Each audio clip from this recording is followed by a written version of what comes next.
Hi friends! ఈరోజు మనం రీసెంట్‌గా తమిళ్‌లో ఒక మంచి హారర్ అండ్ క్రైమ్ థ్రిల్లర్ కాన్సెప్ట్‌తో వచ్చిన 'ఆహా' తమిళ్‌లో స్ట్రీమింగ్ అవుతున్న 'యమకాతగి' మూవీ స్టోరీ డిస్కస్ చేసుకోబోతున్నాం. ఇలాగే మీకింకా ఏ మూవీ స్టోరీని ఎక్స్‌ప్లనేషన్ కావాలి అంటే ఆ మూవీ నేమ్ అనేది కామెంట్ బాక్స్‌లో కామెంట్ చేయండి. ఇంకా ఏమాత్రం ఆలస్యం చేయకుండా మూవీలోకి వెళ్ళిపోదాం. మూవీ స్టార్ట్ అవ్వగానే తమిళనాడులోని ఒక మారుమూల పల్లెటూరుని చూపిస్తారు. ఇంకా అదే ఊరిలోనే ఉండే సెల్వన్ అనే వ్యక్తిని చూపిస్తారు.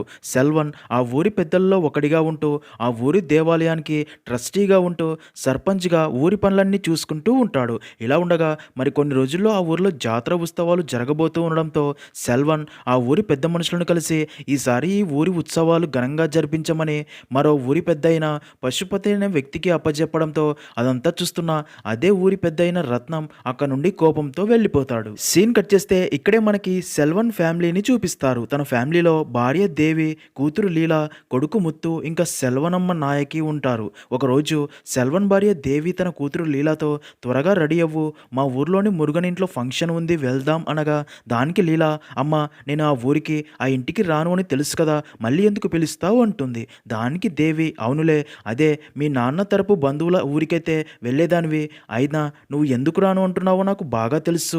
ఎప్పుడో 5 సంవత్సరాల క్రితం జరిగిన దాన్ని ఇంకా గుర్తుపెట్టుకొని నా తమ్ముడు అదే నీ మామయ్య మీద కోపంతోనే కదా రాను అంటున్నావు.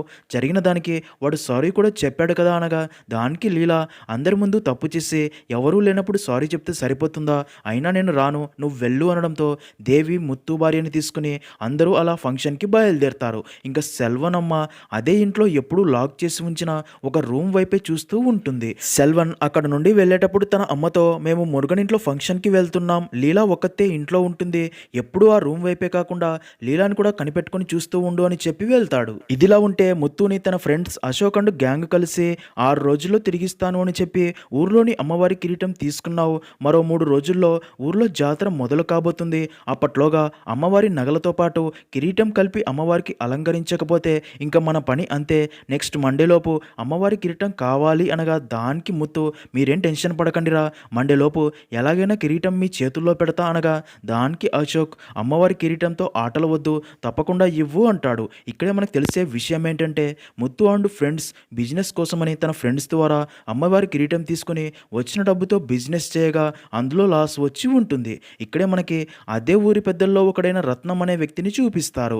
రత్నంకి కూడా కులపిచ్చి చాలా ఎక్కువగా ఉంటుంది. అయితే రత్నం కొడుకు తక్కువ కులం అమ్మాయిని ప్రేమించి పెళ్లి చేసుకోవడం వల్ల ఊరిలో పెద్ద మనుషుల ముందు తన పరువు గౌరవం పోయాయని తనకి ఊరిలో ఎవ్వరూ మర్యాద కూడా ఇవ్వట్లేదు అని ఇదంతా తన కొడుకు వల్లే అని తన కొడుకు కోడల మీద ఎప్పుడూ సీరియస్ అవుతూ వారిని తిడుతూ ఉంటాడు. నెక్స్ట్ సీన్లో అదే రోజు సాయంత్రం లీలా ఫ్రెండ్ అయిన స్వాతి ఇంటికి రాగా లీలా అండ్ స్వాతి మాట్లాడుకుంటూ ఉంటారు. అయితే అప్పుడే సడన్గా లీలా ఊపిరి తీసుకోలేక ఇబ్బంది పడుతుంది. అది చూసిన స్వాతి అక్కడే టేబుల్ పై ఉన్న ఇన్హీలర్ తెచ్చి తనకి ఇవ్వగా లీలా నార్మల్ అవుతుంది. ఇక్కడే మనకు తెలిసే విషయం ఏంటంటే లీలాకి చిన్నప్పటి నుండి బ్రీతింగ్ ప్రాబ్లం ఉంటుంది అని ఇన్హీలర్ ఎప్పుడూ తన పక్కనే ఉండాలి అని. ఇంకా అప్పుడే లీలా వారి ఇంట్లో ఎప్పుడూ లాక్ వేసి ఉండే రూమ్ వైపు చూసి ఆ రూమ్ నుండి ఏదో చనిపోయిన కంపు వాసన వస్తుంది అనుకుంటూ ఉండగా అప్పుడే ఫంక్షన్కి వెళ్ళిన లీలా ఫ్యామిలీ కూడా ఇంటికి రాగా లీలా తన ఫాదర్తో కూడా అదే విషయం చెప్పి ఆ రూమ్ డోర్స్ ఓపెన్ చేయమనగా దానికి తన ఫాదర్ సెల్వన్ ఆ రూమ్ డోర్స్ చాలా సంవత్సరాల నుండి క్లోజ్ చేసే ఉంచబడింది తెరవడం మంచిది కాదేమో అనగా దానికి లీలా ఆ రూమ్లో ఏ పిల్లో ఎలుకనో చనిపోయి ఉంటే ఆ వాసన భరిస్తూ అలాగే ఉంటామా నాకు ముందే బ్రీతింగ్ ప్రాబ్లం ఉంది అని ఫోర్స్ చేయడంతో సెల్వన్ ఆ రూమ్ డోర్స్ ఓపెన్ చేయబోగా అది చూసిన సెల్వన్ అమ్మ ఆ గది తలుపులు తెరవడం మన ఫ్యామిలీకి మంచిది కాదు అలా కాదు అని ఆ గది తలుపులు పగలగొట్టి తెరిస్తే మన ఫ్యామిలీలో అనర్థాలు జరిగే అవకాశం ఉంది అని ఎంత చెప్పినా సరే వినకుండా సెల్వన్ ఆ గది తలుపులు ఓపెన్ చేసి చూడగా ఆ రూమ్లో పాత బట్టలు ఉంటాయి. ఇంకా నిజంగానే ఒక ఎలుక కూడా చనిపోయి ఉంటుంది. సెల్వన్ దాన్ని తీసుకొచ్చి బయట పడేయబోగా అప్పుడే సెల్వన్ తలకి చిన్న గాయం అవుతుంది. అదంతా చూస్తున్న సెల్వన్ అమ్మ మరింత భయపడిపోయి ఈ ఇంట్లో ఏదో ప్రమాదం జరగబోతుంది నా కుటుంబాన్ని నువ్వే కాపాడాలి దేవుడా అని దేవుణ్ణి ప్రార్థిస్తుంది. సీన్ కట్ చేస్తే అదే రోజు రాత్రి బయటికి వెళ్ళిన సెల్వన్ కోపంగా ఇంటికి వచ్చి తన భార్య మీద కోప్పడతాడు.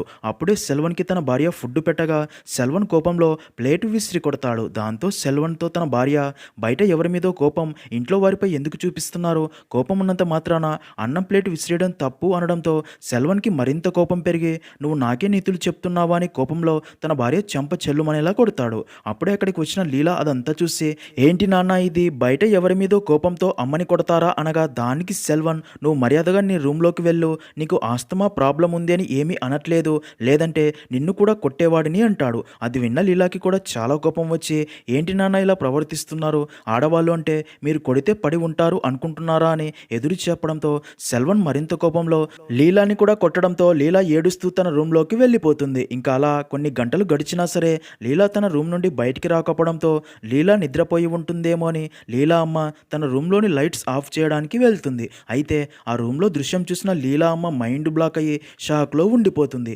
ఎందుకంటే అప్పటికే లీలా ఉరి వేసుకొని ఆత్మహత్య చేసుకొని చనిపోయి ఉంటుంది కాబట్టి. అలా లీలా డెడ్ బాడీని చూసిన తన అమ్మ షాక్‌లో ఉండిపోగా ఈ విషయం కాస్త ఫ్యామిలీ అందరికీ తెలిసి చాలా బాధపడతారు. నెక్స్ట్ సీన్‌లో ముత్తు తన ఫ్రెండ్స్‌ని ఇంటికి పిలిచి వారికి విషయం చెప్పగా అది విన్న ముత్తు ఫ్రెండ్స్ ఈ విషయం పోలీసులకి చెప్పకపోవడమే మంచిది. ఎందుకంటే పోలీసులకు చెప్తే లీలా బాడీని పోస్ట్ మార్టం అని ముక్కలుగా కోస్తారు. అది మన ఊరి సాంప్రదాయం కాదు అనగా అది విన్న ముత్తు తన ఫాదర్ దగ్గరికి వెళ్ళి, "మీరేమనుకుంటున్నారు నాన్న? ఈ విషయం పోలీసులకు చెప్దామా వద్దా?" అనగా దానికి సెల్వన్, "నా కూతురే ప్రాణం వదిలి నాకు దూరమైంది. దీనంతటికీ కారణం నేనే" అని చెప్పి ఏడుస్తూ, "మీకు ఏది మంచిదనిపిస్తే అలాగే చేయండి" అంటాడు. ఇంకా బాగా ఆలోచించిన ముత్తు అండ్ తన ఫ్రెండ్స్ ఒక ఐడియా ఆలోచించి లీలా ఎలా చనిపోయిందని అడిగితే అందరికీ లీలా ఆస్తమా ప్రాబ్లం వల్ల ఊపిరి తీసుకోలేక చనిపోయిందనే చెప్పాలి. అలా కాదు అని ఊరి పెద్ద సెల్వన్ కూతురు ఆత్మహత్య చేసుకుని చనిపోయిందని నిజం చెప్తే ఒక్కొక్కరు ఒకలా చెడ్డగా మాట్లాడుకుంటారని, అందుకే ప్లాన్ ప్రకారం అంబులెన్స్కి కాల్ చేసి పిలిచి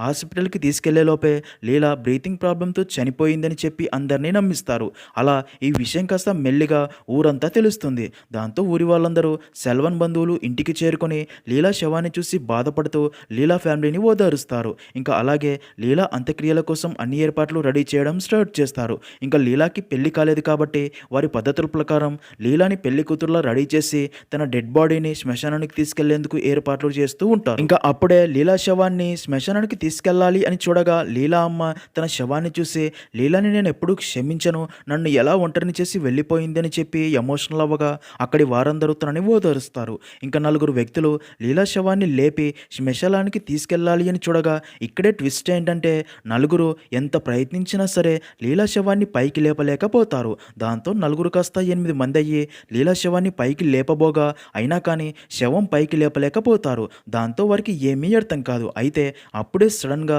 లీలా బాడీ కదిలినట్టు ఒక జలక్ ఇవ్వడంతో చనిపోయిన లీలా బాడీ కదలడంతో ఆ 8 మంది ఇంట్లో నుండి భయంతో బయటికి పారిపోతారు. బయట ఉన్నవారు వారిని చూసి వీళ్ళేంటి ఇలా పరిగెడుతున్నారు అనుకోగా అప్పుడే ఒక వ్యక్తి వారితో, "లీలా చనిపోయాక కూడా తన శరీరం కదులుతుంది అంటే లీలా ఆత్మ ఇంకా తన శరీరంలోనే ఉన్నట్టుంది" అంటాడు. అయితే ఆ వ్యక్తి మాటలు ఎవ్వరూ నమ్మరు. కొంతమంది లోపలికి వెళ్ళి లీలా బాడీని చూడాలి అనుకోగా అప్పుడే పడుకోబెట్టిన లీలా బాడీ లేచి కూర్చుంటుంది. అది చూసిన వారు భయంతో అక్కడ నుండి పారిపోతారు. ఇంకా ఇంటి బయట ఉన్న వారికి అసలు అక్కడ ఏం జరుగుతుందో అర్థం కాదు. చనిపోయిన లీలా బాడీ కదలమేంటి అని. ఇదిలా ఉంటే ముత్తు అండ్ తన ఫ్రెండ్స్ దేవత కిరీటం గురించే మాట్లాడుకుంటూ ఉంటారు. ఇక్కడే మనకు తెలిసే ఒక విషయం ఏంటంటే నిజానికి ముత్తు అండ్ తన ఫ్రెండ్స్ కలిసే దేవత కిరీటం దొంగిలించి ఒరిజినల్ కిరీటం ప్లేస్లో డూప్లికేట్ పెట్టి ఒరిజినల్ కిరీటం అమ్మి డబ్బును పంచుకోవాలని ప్లాన్ వేసి ఉంటారు. అప్పుడే ముత్తు తన ఫ్రెండ్స్తో, "మీరేం టెన్షన్ పడకండిరా, మన ప్లాన్ ప్రకారం అనుకున్నట్టే జరుగుతుంది. నేను ఆ కిరీటాన్ని నా ఇంట్లోనే దాచాను. ఈ కార్యక్రమాలన్నీ అయిపోయాక దాన్ని అమ్మి డబ్బుని షేర్ చేసుకుందామని" చెప్తాడు. నిజానికి సెల్వన్ లీలా చెంప మీద కొట్టాక లీలా తన రూమ్లోకి వెళ్ళిపోతుంది కదా. అలా కాసేపటికే ముత్తు ఆ కిరీటం తీసుకుని ఇంటికి వచ్చి ఎవరూ చూడకుండా ఆ కిరీటం ఎప్పుడూ మూసి ఉండే ఆ రూమ్లో దాచిపెట్టి ఉంటాడు. తర్వాతనే లీలా చనిపోయిందని తెలిసి ఉంటుంది. సీన్ కట్ చేస్తే అదంతా చూస్తున్న ఊరి మహిళలందరూ ఒక చోట చేరి లీలా విషయంలో ఇలా ఎందుకు జరుగుతుంది అని ఈ సమస్యకి పరిష్కారం ఆలోచిస్తూ ఉంటారు. అప్పుడే ఒక మహిళ, "అచ్చం ఇలాగే మా ఊర్లో కూడా ఓ మహిళ అనుకోకుండా చనిపోయింది.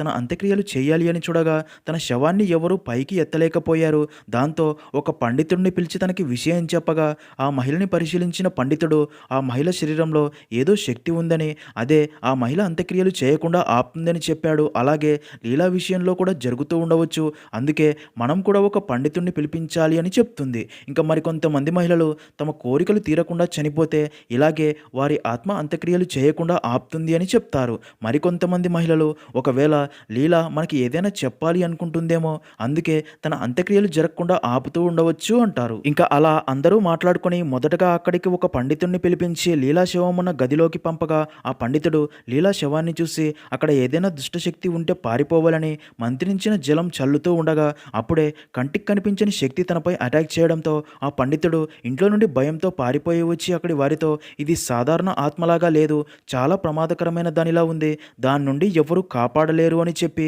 అక్కడ నుండి పారిపోతాడు. అది చూసిన అక్కడి వారికి ఈ ప్రయత్నం కూడా ఫెయిల్ అయ్యింది అనుకుంటారు. ఇంకా అదంతా చూస్తున్న ముత్తు భార్య ప్రేమ తన దగ్గరికి వెళ్ళి మనం అందరికీ నిజం చెప్పడం మంచిదేమోనండి, లీల ఆస్తమా వల్ల కాదు ఆత్మహత్య చేసుకొని చనిపోయిందని, ఇందుకేనేమో ఇలా జరుగుతుంది అనగా అది విన్న ముత్తు మాత్రం తన మాటలు పట్టించుకోడు. ఇంకా అప్పుడే ఆ నిజం తెలిసిన సెల్వన్ బంధువు కూడా అదే ఆలోచించి అక్కడి వారితో లీల బ్రీతింగ్ ప్రాబ్లం వల్ల చనిపోలేదు, తను ఆత్మహత్య చేసుకొని చనిపోయిందని పరువు గురించి ఆలోచించి సెల్వన్ అండ్ ఫ్యామిలీ ఆస్తమా వల్లే లీల చనిపోయిందని అబద్ధం చెప్పి మనల్ందరినీ నమ్మించాడు అని నిజం చెప్తాడు. అది విన్న ఊరి వాళ్ళందరికీ లీలా విషయంలో అబద్ధం చెప్పాల్సిన పని ఏముందని సెల్వన్ పై సీరియస్ అవుతారు. దానికి సెల్వన్ ఏడుస్తూ అందరూ నన్ను క్షమించండి, నేను చేసింది తప్పే, నేను నాది నా కూతురి పరువు కాపాడుకోవడం కోసమే ఇలా చేశాను, లీల ఆత్మహత్య చేసుకుని చనిపోయిందని చెప్తే కొంతమంది అసలు లీల ఎందుకు ఆత్మహత్య చేసుకుంది, ఏదైనా తప్పు చేసిందా అని తప్పుగా మాట్లాడుకుంటారు అని ఇలా చెప్పాను,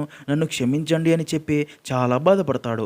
అది విన్న ఊరి వాళ్ళు కూడా నువ్వు చేసిన దాంట్లో తప్పేం లేదు, నీ స్థానంలో ఉన్న ప్రతి కూతురి తండ్రి ఇలాగే చేస్తాడు అని తనని ఓదారుస్తారు. ఇంకా అదే టైంకి అక్కడికి పోలీసులు కూడా వస్తారు. నిజానికి ఎవరో ఇక్కడ ఆత్మహత్య జరిగిందని పోలీసులకి ఇన్ఫర్మేషన్ ఇచ్చి ఉంటారు. ఇంకా పోలీసులు అక్కడి ఊరి వాళ్ళపై సీరియస్ అవుతారు. ఎందుకంటే ఇక్కడ ఇంత జరుగుతున్నా మాకు ఇన్ఫర్మేషన్ ఎందుకు ఇవ్వలేదు అని. లీలా శవాన్ని చూసి ఇది ఆత్మహత్యనే అని తెలుస్తుంది. అయితే ఆత్మహత్యకి వేరే కారణం కూడా ఉండే ఛాన్స్ ఉంది, పోలీసులుగా అది మేము కనిపెడతామని, ఆ తర్వాతే లీలా శవానికి అంత్యక్రియలు చేయొచ్చు అని చెప్తారు. ఇంకా అలా పోలీసులు లీల అసలు ఆత్మహత్య ఎందుకు చేసుకుని ఉంటుందా అని క్లూస్ కోసం ఆ ఇల్లు మొత్తం వెతుకుతూ ఉంటారు. ఇక్కడే షాకింగ్ విషయం ఏంటంటే పోలీసులకు మాత్రం ఆ ఇంట్లో ఎలాంటి అదృశ్య శక్తి కనిపించదు, అలాగే వారిపై అటాక్ చేయదు. ఇంకా అలా కాసేపటికి పోలీసులు ఆ ఊర్లోని కొంతమంది యువకులను ఇంట్లోకి పిలిచి లీలా శవాన్ని తీసుకెళ్లి అంబులెన్స్లో పెట్టమని చెప్పడంతో వారు ఈసారి లీలా శవాన్ని కాకుండా మంచంతో సహా మోసుకెళ్లాలి అని చూడగా ఇప్పుడు ఏకంగా ఆ మంచం కోళ్లు విరిగిపోయి ఆ మంచంతో పాటు లీలా శవం గోడకి నిటారుగా నిలబడుతుంది. అది చూసిన ఊరి వాళ్ళు వణికిపోతారు. ఇంకా ఆ దృశ్యం చూసిన పోలీసులు కూడా ఫుల్గా భయపడిపోతారు. కానీ పోలీసులుగా వారి డ్యూటీ చేయక తప్పదు కాబట్టి రాత్రంతా అక్కడే ఉండాల్సి వస్తుంది. ఇంకా అలాగే లీలా ఫోన్ని తీసుకుని లీలా చివరిసారిగా ఎవరితో మాట్లాడిందో తెలుసుకుంటూ ఉంటారు. సీన్ కట్ చేస్తే మరుసటి రోజు ఉదయం లీలా ఇంటి దగ్గరికి పక్క ఊరు నుండి ఒక ముసలావిడ వచ్చి అక్కడి వారితో లీలా శవానికి అంత్యక్రియలు చేయడానికి నాకు ఒక పద్ధతి తెలుసు, నేను చెప్పినట్లు చేయండి, అలా చేస్తే లీలా శవానికి అంత్యక్రియలు చేయవచ్చు అని. అలా ఆ ముసలావిడ ఆ పూజ చేయడానికి కావలసిన వస్తువులన్నీ తెమ్మని చెప్పగా తనకి కావలసిన వస్తువులన్నీ తెచ్చి ఇస్తారు. ఇంకా అలా ఆ ముసలావిడ పూజ స్టార్ట్ చేయబోగా ఇక్కడే ట్విస్ట్. అప్పుడే సడన్గా ఆ ఇంటి ముందు కట్టిన టెంట్కి ఉన్న తాడు ఊడిపోయి కింద పడడంతో ఆ టెంట్ కింద ఉన్న రత్నం అనే వ్యక్తికి గాయాలు అవుతాయి. అంతేకాక పూజ కోసం రెడీ చేసి ఉంచిన సామాన్లు మొత్తం నాశనం అవుతాయి. ఇంకా అదంతా చూస్తున్న ఊరి ప్రజలందరికీ లీలా మనకి ఏదో చెప్పాలి అనుకుంటుంది, తను చెప్పాలి అనుకున్నది చెప్పేదాకా తన శవాన్ని ఇక్కడ నుండి తీసుకెళ్ళనివ్వదు అనుకుంటారు. ఇంకా టెంట్ కింద ఉన్న రత్నం అనే వ్యక్తి తలకి గాయం అవుతుంది కదా, తను బాగా ఆలోచించి అప్పుడే రత్నం ఇంట్లోకి వెళ్ళి లీలా శవాన్ని చూసి ఇలా జరగడానికి కారణం నేనే తల్లి, నన్ను క్షమించు అని తన కాళ్ళు పట్టుకొని క్షమాపణ అడిగి బయటికి వచ్చి ఇదంతా జరగడానికి కారణం నేనే అని, నన్ను క్షమించండి అని జరిగింది చెప్తాడు. నిజానికి నిన్న ఉదయం రత్నం కారులో వెళ్తూ ఉండగా ఒక ప్లేస్లో లీలా ఒక అబ్బాయితో మాట్లాడుతూ ఉంటుంది. నిజానికి లీలా ఆ అబ్బాయితో క్యాజువల్గానే మాట్లాడుతూ ఉంటుంది. కానీ వారిని చూసిన రత్నం తన కొడుకు తక్కువ జాతి అమ్మాయిని పెళ్లి చేసుకున్నాడు అనే కదా నాకు ఊర్లో గౌరవం మర్యాద పోయాయి, అందుకే సెల్వన్కి కూడా అలాగే జరగాలి, తనని భయపెట్టాలి అని నేరుగా పొలంలో ఉన్న సెల్వన్ దగ్గరికి వెళ్ళి నీ కూతురు ఎవరో అబ్బాయితో చనువుగా మాట్లాడుతూ తనతో తిరుగుతుంది, ఇప్పటికే 3 సార్లు చూశాను, నీ కూతుర్ని అదుపులో పెట్టుకో లేదంటే నీకు నా పరిస్థితి వస్తుంది అని అబద్ధాలు చెప్తాడు. అది విన్న సెల్వన్ చిన్నప్పటి నుండి తన కూతురు ఎలాంటిదో తెలిసి కూడా రత్నం మాటలు నమ్మి అదే కోపంతో ఇంటికి వెళ్ళి మొదట తన భార్యపై కోపడ్డం, తర్వాత అదే కోపంలో లీలాని కొట్టడం, లీలా ఏడుస్తూ తన రూమ్లోకి వెళ్ళి ఆత్మహత్య చేసుకోవడం జరిగి ఉంటుంది. ఇంకా అదంతా విన్న అక్కడి వారు లీలా ఈ నిజం చెప్పడానికే ఇప్పటిదాకా తన శవం కదలకుండా ఉందేమో, ఇంకా నిజం తెలిసింది కదా అని మళ్ళీ లీలా శవాన్ని అంత్యక్రియల కోసం తీసుకెళ్లాలి అని చూడగా ఈసారి కూడా లీలా శవం కదలదు. దాంతో లీలా చెప్పాలి అనుకుంటున్న నిజం ఇది కాదేమో అని అర్థమవుతుంది. ఇదిలా ఉంటే ముత్తు ఫ్రెండ్స్, మనం దేవత కిరీటం దొంగలించాం కదా, అందుకే దేవత లీలా శరీరంలోకి ప్రవేశించి ఇలా చేస్తుందేమో, మనం తిరిగి దేవత కిరీటం తీసుకెళ్లి అమ్మవారికి అలంకరించేదాకా లీలా తన శరీరానికి అంత్యక్రియలు జరగనివ్వదు అని, అందుకే మనం ఎలాగైనా టైం చూసుకుని ఇంట్లోకి వెళ్ళి ముత్తు దాచిన దేవత దేవత కిరీటాన్ని ఎవరు చూడకుండా తీసుకెళ్లి దేవతకి అలంకరిద్దామని మాట్లాడుకుంటూ ఉంటారు. ఇంకా అదంతా చూస్తున్న వీర అక్కడికి వచ్చి లీలా శవాన్ని చూసి తనని క్షమించమని అడుగుతాడు. అలాగే ఆ ఊరి వారికి జరిగింది చెప్తాడు. నిజానికి వీరాది కూడా అదే ఊరు. వీర లీలాని ప్రేమిస్తూ ఉంటాడు. కానీ లీలా తనని ప్రేమించట్లేదు అని చెప్పినా సరే లీలా ఒంటరిగా నడుచుకుంటూ వెళ్ళేటప్పుడు తనని ఆపి తనని ప్రేమించమని ఇబ్బంది పెడుతూ ఉంటాడు. కానీ లీలా మాత్రం తనకి నో చెప్తూనే ఉంటుంది. లీలా వీరతో మాట్లాడేదే రత్నం కూడా చూసి ఉంటాడు. ఇంకా లీలా చనిపోయింది అని తెలిసిన వీర అక్కడికి వచ్చి లీలాని పడుకోబెట్టిన మంచం పైకెత్తబోయినప్పుడే వీర చేతికి గాయమై ఉంటుంది. ఇదంతా లీలా పనే అని అందుకే వీర భయపడి అక్కడి వారికి జరిగింది చెప్పి నేను ఇబ్బంది పెట్టడం వల్లే లీలా చనిపోయిందేమో అని క్షమాపణ చెప్తాడు. ఇంకా వీర చెప్పింది విన్న తర్వాత మళ్ళీ లీలా శవాన్ని పైకెత్తి అంత్యక్రియలకు తీసుకెళ్లాలి అని చూడగా ఈసారి కూడా లీలా శవం కదలదు. దాంతో లీలా చెప్పాలి అనుకుంటున్న నిజం ఇది కూడా కాదు అని అర్థమవుతుంది. నెక్స్ట్ సీన్ లో మరో పక్క పోలీసులకి లీలా తన ఫోన్లో చివరిసారిగా అన్బు అనే పేరు గల వ్యక్తితో 15 నిమిషాలు మాట్లాడిందని తెలిసి అన్బు ఫోటో అండ్ అడ్రస్ కనుక్కొని పక్క ఊర్లో ఉండే అన్బుని వెతుక్కుంటూ వెళ్తారు. మరో పక్క ఊరి వాళ్ళు లీలా ఫ్రెండ్ అయిన స్వాతిని ఒకవేళ లీలా ఎవరైనా ప్రేమించిందా, నువ్వు తన బెస్ట్ ఫ్రెండ్వే కదా, నీకు తెలిస్తే నిజం చెప్పు అని అడగ్గా స్వాతి వారితో లీలా అన్బు అనే అబ్బాయితో క్లోజ్గా ఉండేది, ఫోన్ మాట్లాడేది, ఇంకా తన గురించి నాకు అంతకు మించి ఏమీ తెలియదు అని చెప్తుంది. అది విన్న ఊరి వాళ్ళకి అయితే అన్బుకి లీలాకి మధ్య ఏమైనా జరిగి ఉండవచ్చు, అందుకే తను ఆత్మహత్య చేసుకొని చనిపోయింది అనుకుంటారు. మరో పక్క పోలీసులు అన్బు ఇంటి దగ్గరికి చేరుకొని ఇంట్లోకి చూడగా అక్కడ అన్బు ఉండడు. ఇక్కడే పోలీసులకు తెలిసే విషయం ఏంటంటే లీలా చనిపోయిందని తెలిసాక అన్బు ఇంట్లో కూర్చొని చాలా బాధపడుతూ ఉంటాడు. చివరిసారిగా లీలాని చూడాలి అనుకుంటాడు. అయితే అక్కడికి వెళ్తే అందరూ తన గురించి తప్పుగా అనుకుంటారని కోపంలో తనపై అటాక్ చేసే ఛాన్స్ కూడా ఉంది అని తన ఫ్యామిలీ వద్దు అని చెప్పి ఉంటారు. కానీ అన్బు బాధని చూసిన తన ఫాదర్ చివరిసారిగా లీలాని చూపించడానికి లీలా ఇంటి దగ్గరికి తీసుకుని వెళ్తాడు. అలా వారు వెళ్ళాకే పోలీసులు అన్బు ఇంటి దగ్గరికి వచ్చి ఉంటారు. ఇక్కడే మనకి ఒక చిన్న ఫ్లాష్ బ్యాక్ ని చూపిస్తారు. లీలా అండ్ అన్బు ఇద్దరు చాలా కాలంగా ప్రేమలో ఉంటారు. లీలాకి అన్బు అంటే ప్రాణం. అయితే అన్బు తక్కువ కులం వాడు, ఇంకా లీలా ఎక్కువ జాతి అమ్మాయి. అంతేగాక తన ఫాదర్ ఊరి పెద్ద, ఇంకా ఊరి వాళ్ళందరికీ కులం పిచ్చి. అందుకే లీలా అన్బుతో మనం కలిసి హ్యాపీగా ఉండాలి అంటే ఈ ఊరు వదిలే మరొక ఊరికి వెళ్ళాలి, ఇక్కడ మన గురించి తెలిస్తే హ్యాపీగా ఉండనివ్వరు అంటుంది. దానికి అన్బు మా అమ్మ నాన్న నన్ను కష్టపడి చదివించారు, అందుకే సిటీలో ఉద్యోగం వదిలేసి ఇక్కడే చిన్న జాబ్ చేసుకుంటూ వారిని హ్యాపీగా చూసుకుంటూ ఉన్నా, మనం కలిసి ఉండాలి అంటే ఇదే ఊర్లోనే ఉండాలి, నేను ఈ ఊరు వదిలి ఎక్కడికి రాను అని తెగేసి చెప్పి ఉంటాడు. అది విన్న లీలా కోపంతో అక్కడి నుంచి వెళ్ళిపోయి ఉంటుంది. అన్బు అండ్ లీలా కలిసింది అదే చివరిసారి. ఆ తర్వాతే లీలా ఆత్మహత్య చేసుకొని చనిపోయి ఉంటుంది. ఇంకా అలా అన్బు లీలా శవం దగ్గరికి వచ్చి తన శవాన్ని చూసి ఏడుస్తూ నన్ను క్షమించు లీలా, ఇప్పుడు నువ్వు ప్రపంచంలో ఎక్కడికి రమ్మంటే అక్కడికి నీతో పాటు రావడానికి నేను రెడీగా ఉన్నాను, ప్లీజ్ ఒక్కసారి నా కోసం ప్రాణాలతో తిరిగిరా అని చెప్పి చాలా ఎమోషనల్ అవుతాడు. ఇంకా అలా తర్వాత మళ్ళీ లీలాకి అంత్యక్రియలు చేయాలని చూసినా సరే అయినా కానీ లీలా శవం కదలదు. సీన్ కట్ చేస్తే అదంతా చూస్తున్న లీలా నానమ్మ ఏడుస్తూ నేను నా కొడుకు సెల్వన్తో చెప్పాను ఎన్నో సంవత్సరాలుగా మూసి ఉంచిన రూమ్ తెరవకు అని, కానీ నా మాట వినకుండా తెరిచాడు, ఆ రూమ్ తెరవటం వల్లే ఇదంతా జరిగిందని, అసలు ఆ రూమ్ ఎందుకు మూసేశారో చెప్తుంది. నా అక్క కూడా అదే రూమ్లో ఆత్మహత్య చేసుకొని చనిపోయింది. అయితే మా అక్క జ్ఞాపకాల కోసం తన చీరలు అదే రూమ్లో ఉంచి ఆ రూమ్కి తాళాలు వేసి మూసి ఉంచాము. ఇంకా ఎప్పుడైతే ఆ రూమ్ తెరిచారో అప్పుడే నా అక్క ఆత్మ లీలా శరీరంలోకి ప్రవేశించినట్లు ఉంది అని ఆ రూమ్లో ఉన్న తన అక్క చీరలు తెచ్చి లీలా శవంపై వేసి లీలా చిన్న అమ్మాయి, ఇకనైనా తనని వదిలేసి వెళ్ళిపో, అంత్యక్రియలు చేయనివ్వు అని రిక్వెస్ట్ చేసినా సరే లీలా శవం అంత్యక్రియల కోసం కదలదు. ఇంకా బాగా ఆలోచించిన ఊరి వాళ్ళు అందరూ తాడు సహాయంతో లీలా శవం అక్కడ నుండి బయటికి లాగడానికి ప్రయత్నిస్తూ ఉంటారు. మరో పక్క ఇదే అదనుగా ముత్తు ఫ్రెండ్స్ ఆ రూమ్లోకి వెళ్ళి దేవత కిరీటం తీసుకొని క్లాత్లో చుట్టుకొని అక్కడ నుండి తీసుకెళ్లి గుడిలోని దేవతకి పెట్టాలి అని వెళ్ళబోగా అప్పుడే వారు కిరీటం తీసుకుని వెళ్ళడం ఒక మహిళ కూడా చూసేస్తుంది. ఇంకా అప్పుడే పోలీసులు అక్కడికి వచ్చి అన్బుతో నువ్వు మాతో పాటు పోలీస్ స్టేషన్కి రావాలి, లీలాతో చివరిసారిగా 15 నిమిషాల పాటు ఫోన్ మాట్లాడింది నువ్వే, తనతో అసలు ఏం మాట్లాడావని అడగ్గా దానికి అన్బు సార్ లీలాతో నేను 5 నిమిషాలు మాత్రమే మాట్లాడాను, తర్వాత కాల్ కట్ అయింది, అలాగే నిద్రపోయాను, లీలా నా కాల్స్ అన్ని రికార్డింగ్ చేస్తుంది, కావాలంటే తన కాల్ రికార్డింగ్స్ వినండి మీకే తెలుస్తుంది మేము ఏం మాట్లాడుకున్నామో అంటాడు. దాంతో పోలీసులు లీలా ఫోన్లోని కాల్ రికార్డింగ్స్ వినడం స్టార్ట్ చేస్తారు. నిజానికి ఆ రోజు రాత్రి కూడా లీలా అన్బుకి ఫోన్ చేసి మనం ఊరు వదిలి వెళ్ళిపోదామని చెప్పగా దానికి అన్బు నో చెప్పడంతో లీలా కోపంతో కాల్ కట్ చేయకుండా ఫోన్ని పక్కన పడేయడంతో అది పిల్లో కింద పడుతుంది. ఇంకా ఎలాంటి రెస్పాన్స్ లేకపోవడంతో లీలా కాల్ కట్ చేసింది అనుకున్న అన్బు కూడా ఆ ఫోన్ని టేబుల్ మీద పెట్టి బయటికి వెళ్ళిపోయి ఉంటాడు. అయితే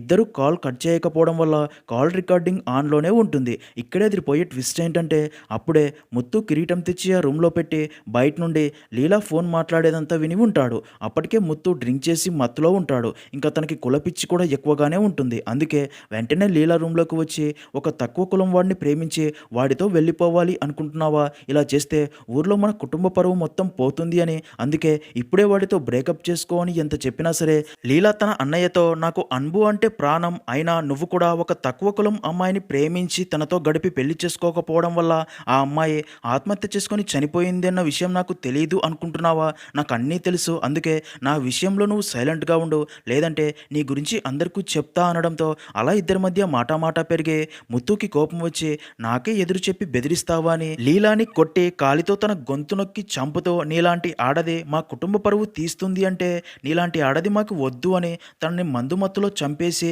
తర్వాత దాన్ని ఆత్మహత్యలా క్రియేట్ చేసి ఉంటాడు. అంటే లీలా తక్కువ కులం వాడిని ప్రేమించింది అని తన అన్ననే చంపేసి ఉంటాడు. ఇదే నిజం చెప్పాలి అనే లీలా శవం కదలకుండా అక్కడే ఉంటుంది. ఇంకా కాల్ రికార్డింగ్స్ అన్ని విన్న పోలీసులకి నిజం తెలిసి తనని పట్టుకోబోగా ముత్తు పారిపోవాలని చూస్తాడు. అయితే తన ఫాదర్ సెల్వనే ముత్తుని పోలీసులకి పట్టిస్తాడు. అప్పుడే ముత్తు తన ఫాదర్తో నా స్థానంలో నువ్వున్నా కూడా ఇదే చేసేవాడివి నాన్న అంటాడు. ఇంకా అసలు నిజం తెలియడంతో ఊరి వాళ్ళందరూ అన్ననే చెల్లెల్ని చంపేశాడు అని చాలా బాధపడతారు. ఇంకా లీలా అమ్మ నా కూతుర్ని నా కొడుకే చంపేశాడు అని చెప్పి చాలా ఎమోషనల్ అవ్వగా అప్పుడే లీలా శవం తన అమ్మ ఒడిలో పడిపోతుంది. ఇంకా అలా అప్పుడే లీలా శవానికి అంత్యక్రియలు చేయడానికి తీసుకెళ్తారు. ఇంకా ముత్తు ఫ్రెండ్స్ దేవత కిరీటం తీసుకెళ్లి గుడిలో అమ్మవారికి అలంకరించి వస్తారు. ఇంకా మూవీ ఎండింగ్లో ఇప్పటికీ కూడా కొన్ని ఊర్లలో ఇలా కులం కోసం పరువు హత్యలు జరుగుతూ ఉండడం చాలా బాధాకరమని, ఇప్పటికైనా మనుషులు పుట్టాక కులం పుట్టింది కానీ కులం పుట్టాక మనుషులు కాదు అని ప్రతి ఒక్కరూ తెలుసుకోవాలి అనే మాటతో మూవీ ఎండ్ అవుతుంది.